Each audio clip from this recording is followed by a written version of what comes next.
5e jour de ce séjour au Mexique et on quitte Mexico City pour aller vers Cuernavaca, une centaine de kilomètres au sud, pour aller voir Tepoztlán et Xochicalco. Bon, alors on vient d'arriver à Cuernavaca, on est dans un restaurant, une mange l'après-midi et il y a de la musique très très forte. Et c'est un peu comme ça dans beaucoup de restaurants, il y a la musique très très forte. Je ne sais pas si vous m'entendez, mais vous mangez leur musique très très forte. Voilà. Bon, en même temps, il y a pire, on va pas se plaindre. En tout cas, Cuernavaca, c'est dans l'état du Morelos. On peut y trouver notamment le château de Hernán Cortés et la statue donc de Morelos qui a donné son nom à cet état. Alors Cuernavaca by Night, c'est une petite ville sympathique, tranquille, bon esprit, a priori qui a l'air assez sécure. Il y a des petits restaurants, ça monte, ça descend. Cuernavaca, c'est à une centaine de kilomètres au sud de Mexico. Et c'est sympathique. Il y a toujours des petits vendeurs de rue, mais ça vous avez compris qu'il y en a partout. Hein. Et il y a une très jolie église au fond. Bon, et bien après une bonne nuit de sommeil, nous voilà partis pour Xochicalco. Je vous explique tout dès qu'on arrive sur place. On arrive à Xochicalco, qui serait le site où les gens qui sont partis de Teotihuacan, quand Teotihuacan a décliné, ils seraient venus s'installer ici. Et donc on va aller visiter ce site de Xochicalco. Bon, alors comme souvent avec ce genre de site, on n'a pas toutes les informations sur l'histoire de Xochicalco, qui veut dire la maison des fleurs. On sait que le site a été en activité de 650 après Jésus-Christ jusqu'à 1100. On sait qu'il y a eu une influence olmèque, toltèque, maya. On sait que jusqu'à 20 000 personnes ont habité cette cité au moment de son apogée, mais finalement, on n'en sait pas beaucoup plus. Bon alors comme d'habitude, quand il s'agissait de s'installer sur un nouveau site, on choisissait souvent un site en hauteur, parce que ça permettait de limiter les possibilités d'attaque des tribus ennemies. Et là, on a une jolie vue sur toute la région du Morelos, donc l'état dans lequel se situe Xochimilco. Et là, on voit les restes. Alors, comme d'habitude, ils faisaient des nombreuses pyramides. Hein. C'était pas juste une pyramide, c'était un groupe de pyramides avec la place centrale sur laquelle souvent ils faisaient des sacrifices ou toutes les cérémonies rituelles.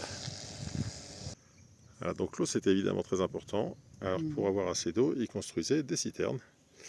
Et une fois qu'elles étaient remplies, ils pouvaient arroser tranquillement leur culture. Voilà, d'ici on voit bien qu'on est vraiment tout au sommet d'une colline. Et une fois qu'ils étaient au sommet de la colline, ils construisaient encore une pyramide pour s'élever. J'imagine que le but, c'était d'être un peu plus près des étoiles, comme disait Gold, un peu plus près des dieux. Donc plus on était haut, plus on était proche des dieux, et plus on était sécurisé par rapport aux éventuels assaillants.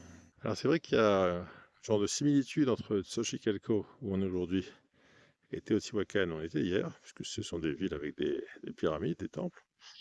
La différence, elle est surtout au niveau touristique. Avec Xochicalco, il n'y a quasiment personne. Donc c'est assez agréable de se balader dans ces lieux un petit peu mythiques, tranquillement, sans voir trop de monde. Alors le temple qui est tout en haut de la cité, lui, ses façades sont sculptées. Et là encore, comme à Teotihuacan, c'est Quetzalcoatl, le serpent à plumes, qui a la plus belle pyramide. Et c'est assez joliment sculpté. Alors il faut imaginer qu'à l'époque, c'était sculpté et coloré, il y avait du bleu, du rouge, du vert. Donc ça devait être assez joli. Même si aujourd'hui ça fait juste vieille pierre. Mais les sculptures sont quand même, malgré les 1500 ans qui sont passés, ou 1000 ans, elles sont restées quand même en assez bon état.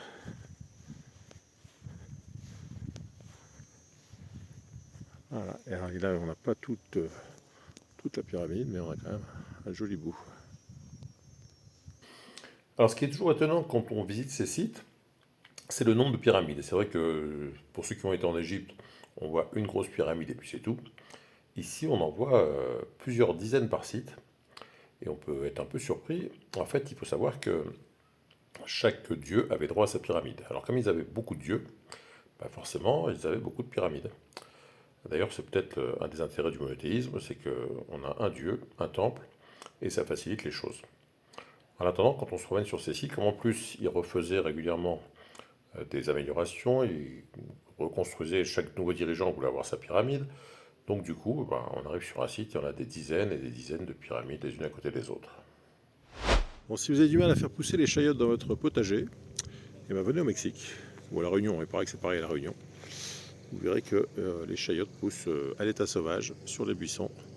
Bon, là, c'est encore un peu trop tôt pour la récolte, mais ici, il y aura certainement des dizaines de kilos de chayotes dans quelques semaines.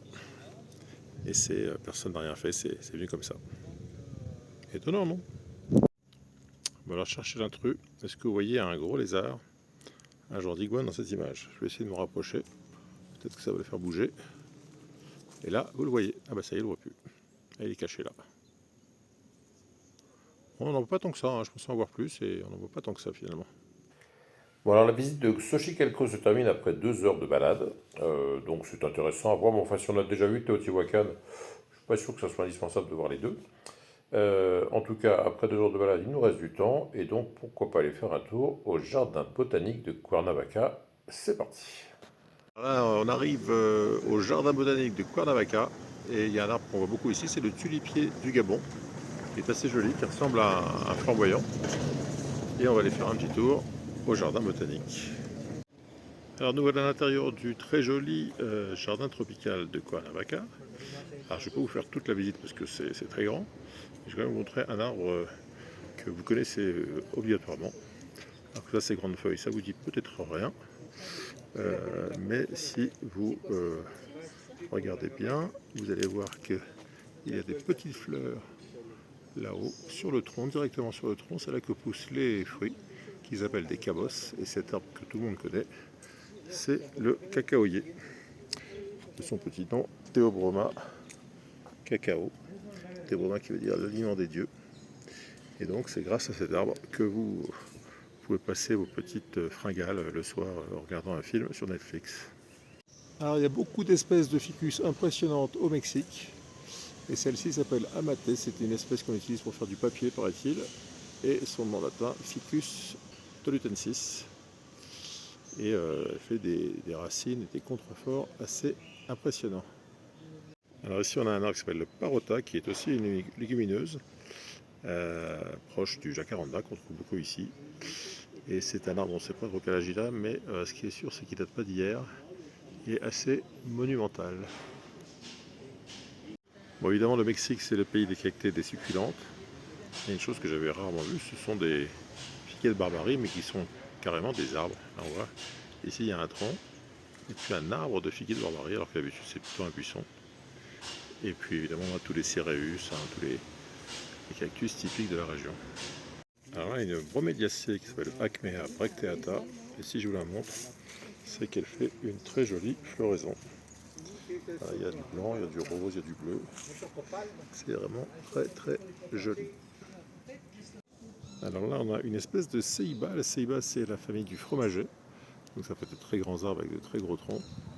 Et sur certains ceibas, on a toujours ces contreforts classiques, mais on a aussi ce genre de petites épines. J'imagine que c'est pour empêcher les primates ou les animaux de monter. Alors c'est très piquant, hein, quand on essaie de mettre les doigts dessus, c'est très piquant.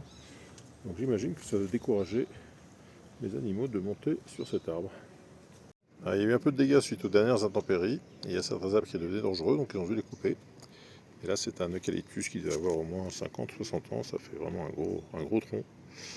Et il a été coupé pour éviter qu'il tombe sur les visiteurs. Bon, alors voilà une autre plante que tout le monde connaît, mais que finalement personne ne connaît vraiment. Si je vous dis que je vais aller récolter ces petits fruits quand ils seront rouges, que je vais récupérer leur noyau, que je vais le torréfier et que je vais en faire de la poudre, puis je vais mettre de l'eau, vous aurez du café. Voilà donc à quoi ressemble l'arbre qui vous permet de boire de bons petits cafés tous les jours. Caféier, il y a du café qui est produit au Mexique. Et voilà donc un petit plan au jardin botanique de Cuernavaca.